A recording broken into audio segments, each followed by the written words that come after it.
We're reviewing Chapter 4 of Willpower, and Chapter 4 is called Decision Fatigue. And interestingly, this chapter deals with what the link is between willpower and our decision-making ability, and that decision fatigue affects all of us. However, they do make an interesting point here.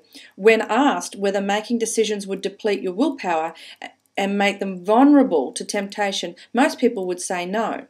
However, what they don't realise is that decision fatigue helps explain why ordinary sensible people, get angry at their colleagues and families. They splurge on clothes, buy junk food.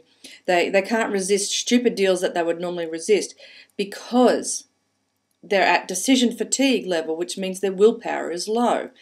And interestingly, the studies that they go through in this chapter really do help verify the link between decision fatigue and the effect that has on willpower. Is a really interesting study about what happens to prisoners going up for parole and the judgments that are made, at what time of day those judgments are made, and there's a clear pattern.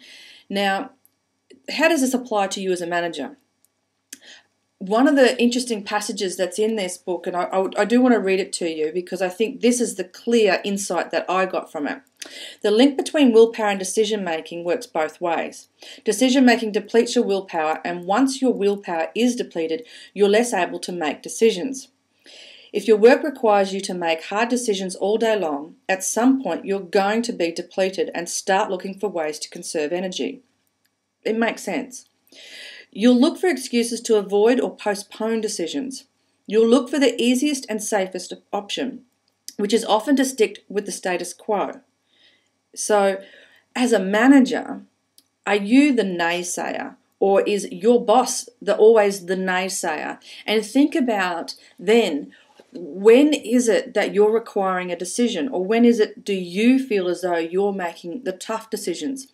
Now, we can't always change the timing of when we have to make tough decisions, but I do think there's a time in which we can stop, think about when is the most appropriate time for decisions, and when are the most important decisions required to be made, so that we are not at our all-time low with willpower and decision fatigue.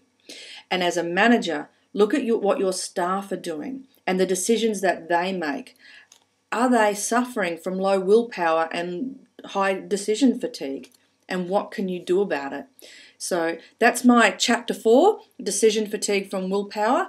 And I think very interesting to think about the impact of willpower and the quality of decisions, even the consistency of decisions that are made. Thanks.